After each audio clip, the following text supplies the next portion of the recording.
Nah, selanjutnya ini ada bisektor sudut. Kita lihat ilustrasinya dulu ya.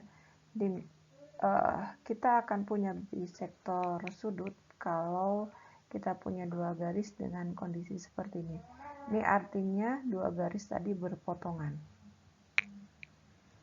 Nah, ini misalkan kita punya L1-nya atau ini adalah A1X tambah B1Y plus C1 sama dengan 0 atau L1-nya ya. Kemudian ini L2-nya atau A2X plus B2Y plus C2 sama dengan 0-nya. Kedua garis tadi L1 dan L2 ini berpotongan. Kemudian kita perhatikan ini sudutnya sama terhadap garis yang ketiga, itu sama. Ini kita anggap L3-nya dan L3. Kalau terjadi kondisi seperti itu, L3-nya kita sebut bisektor sudut. Nah, misalkan kita punya titik P di sini. Ini titik sembarang yang ada di bisektor sudut.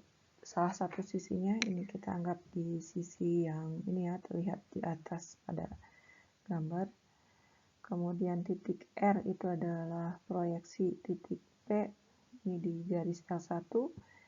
Garis titik M itu adalah proyeksi titik P di garis L2 ya. Kemudian karena ini proyeksi berarti jaraknya sama, itu adalah jarak pendeknya ya, ini seperti ini ya, jaraknya sama. Atau kita peroleh ini. Nah, kenapa bisa seperti ini? Ini titik P itu koordinatnya kita anggap X1, Y1. Jadi titik R ini akan memenuhi nilai di sini. Ini diperoleh dari jarak titik terhadap garis tadi ya. Jadi jarak titik P terhadap garis L1 dan jarak titik P terhadap garis L2. Ini kita peroleh yang ini. Nah, nilainya bisa, jadi kan sebenarnya nilainya mutlak ya. Ini nilainya plus minus itu tergantung dari vektor arah garisnya. Kalau vektornya sama berarti nanti vektor arah garisnya sama, atau vektor yang tegak lurusnya bukan sama ya, dengan arah yang sama, jadi sama-sama positif atau sama-sama negatif. Kalau sama-sama positif berarti nanti nilainya di sini positif. Kalau yang berbeda tanda ini nanti nilainya negatif. Nah, jadi karena titik P ini sembarang, jadi persamaan bisektor sudut itu adalah solusi dari kesamaan ini. Nah, kita lihat di contohnya. Ini tentukan bisektor sudut antara garis L1 dengan persamaan ini dan L2 dengan persamaan ini. Kita lihat vektor arahnya ya, vektor arah dari garisnya. Yang L1 itu adalah 4,-3. Kemudian yang L2 vektor arah garisnya itu adalah 3,4. Ini plus 3. Nah, ini sama-sama positif, berarti nanti nilai yang ininya jadi positif ya. Nah, jadi persamaan bisektornya itu adalah 3x, ini garis yang pertama, min 4y plus 10 dibagi akar 3 kuadrat ditambah min 4 kuadrat sama dengan plusnya tidak akan dituliskan, sama dengan garis yang kedua 4x min 3y plus 12 per akar 4 kuadrat ditambah min 3 kuadrat ya. atau ini sama dengan 3x min 4y plus 10 per 5 sama dengan 4x min 3y plus 12 per 5. Kedua ruas kita kalikan 5, jadi kita peroleh 3x min 4y plus 10 sama dengan 4x min 3y plus 12. Jadi ini akan sama dengan, ini kita selesaikan jadi x plus y plus 2 sama dengan 0. Dan ini adalah persamaan bisektornya. Nah, selanjutnya ini himpunan garis. Yang disebut himpunan garis itu adalah semua garis yang mempunyai satu dan hanya satu konstanta yang berbeda. Nah, kita lihat contohnya. Ini contoh himpunan garis Y sama dengan 3x plus K, itu adalah himpunan semua garis dengan kemiringan 3. Jadi kalau kita buat ilustrasinya, misalkan kemiringannya 3 itu berarti ya kira-kira garis seperti ini ya. Oh, ini kurang miring. Ya, misalkan ini kemiringannya 3, jadi itu adalah ini semua garis yang sejajar dengan ini harus sejajar ya, anggap gambarnya semua garis yang sejajar ya. Jadi ini adalah gambar jadi himpunan garis yang seperti ini semuanya. Contoh lain itu adalah himpunan garis yang ini Y sama dengan SX ya. Ini variabel yang berbedanya cuma di sini aja ya, ini di sini aja. Kalau contoh yang tadi variabel yang berbedanya di sini, jadi kita punya garis sejajar seperti ini. Ini adalah himpunan semua garis non vertikal yang melalui titik 0,3.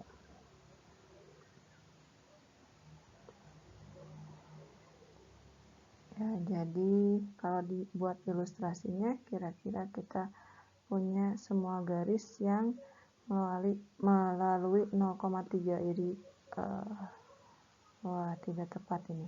Nah, semua Y termasuk Y sama dengan 3.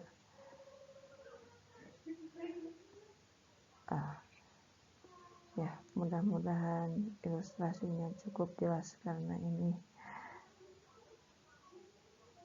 ya, jadi semua garis yang melalui titik 0,3.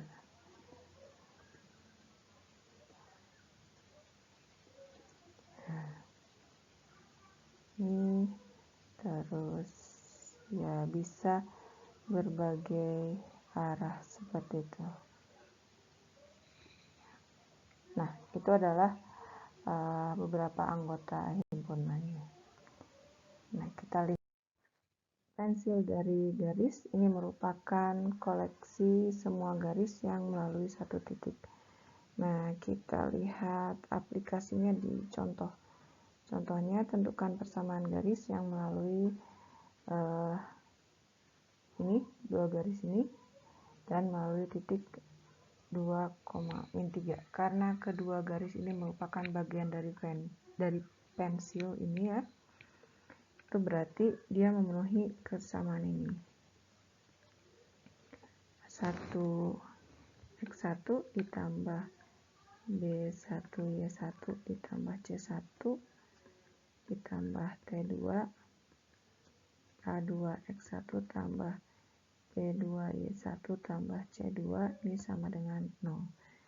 Nah, ini kita substitusikan kedua garisnya menjadi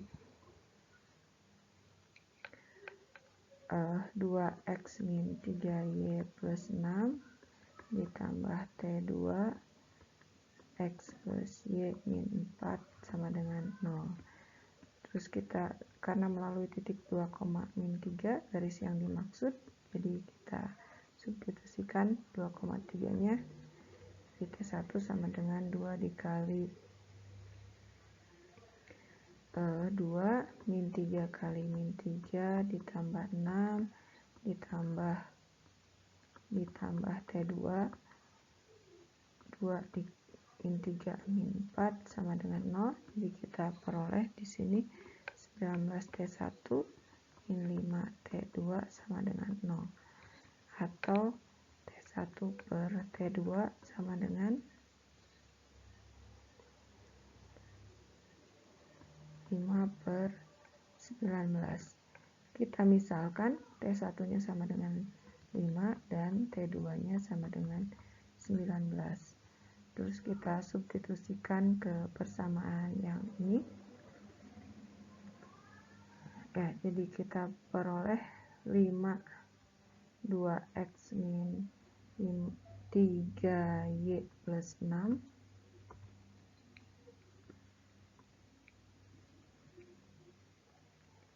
ditambah 19x plus y min 4 sama dengan 0.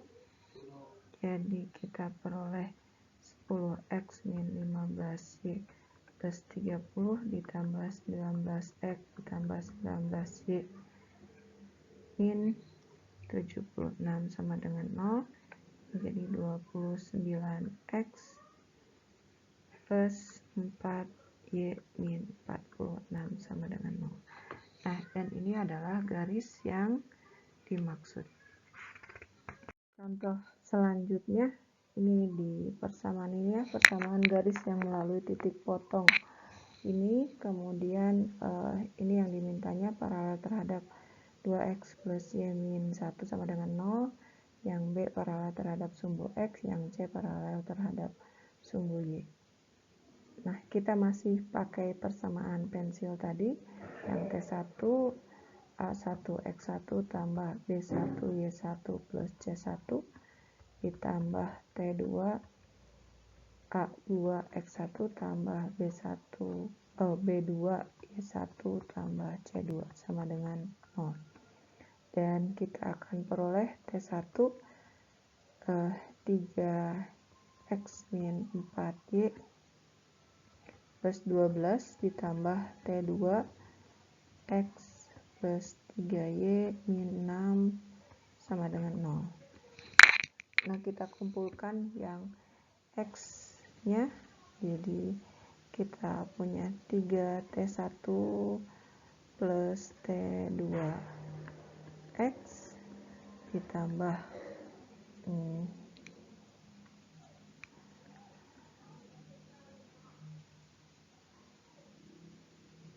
3T2 min 4T1 Y, dan sisanya atau konstantanya ini adalah 12T1 min 6T2 sama dengan 0.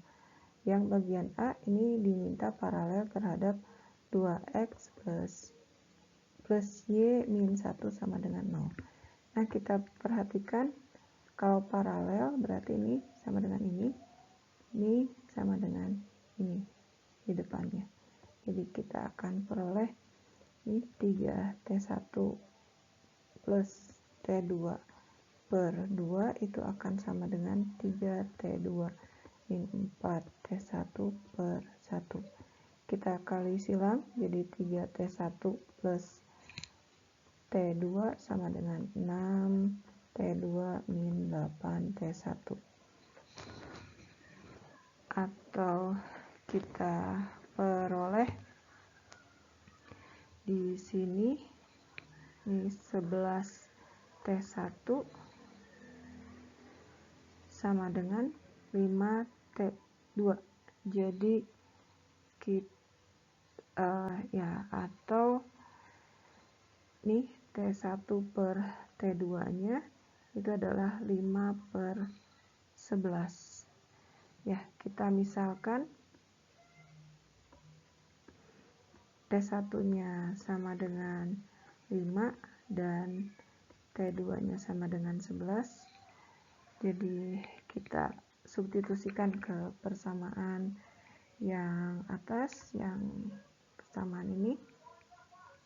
Jadi kita peroleh nanti hasilnya, kita peroleh nih 26x ditambah 13y min 6 sama dengan 0. Nanti silahkan diperiksa kembali ya jawabannya betul atau tidak. Nah, untuk yang B, paralel terhadap sumbu X berarti kita akan punya persamaan Y minus K sama dengan atau ya sama dengan 0. Kita perhatikan tadi untuk ini yang di depan Y-nya ya. Nah, ini jadi kita hanya akan punya yang 3T1 plus T2-nya ini sama dengan 0. Jadi kita peroleh T1 per T2-nya ini sama dengan 1 per min 3. Jadi kita pilih T1-nya sama dengan 1 dan T2-nya sama dengan min 3. Terus kita substitusikan ke persamaan yang di atas, yang ini. Nah, nanti hasilnya kita akan peroleh 13Y min 30 sama dengan 0. Nah, itu persamaannya. Untuk yang C, karena paralel terhadap sumbu Y, berarti yang bagian ini yang bagian ininya ya. Jadi kita peroleh ini 3T2 min 4T1 ini sama dengan 0. Jadi perbandingannya T1 per T2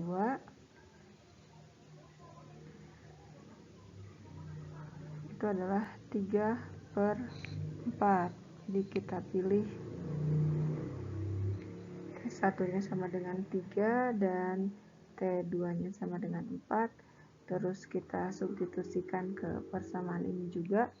Nanti kita peroleh persamaan yang diminta itu adalah 13x plus 12 sama dengan 0. Nah, ini juga diperiksa kembali ya. Nah, sekian materi pekan ini. Alhamdulillahirrahmanirrahim. Allahumma arinal haqqa warzuqna ittiba'ahu wa arina batila batilan warzuqna ijtinabahu. Assalamualaikum warahmatullahi wabarakatuh.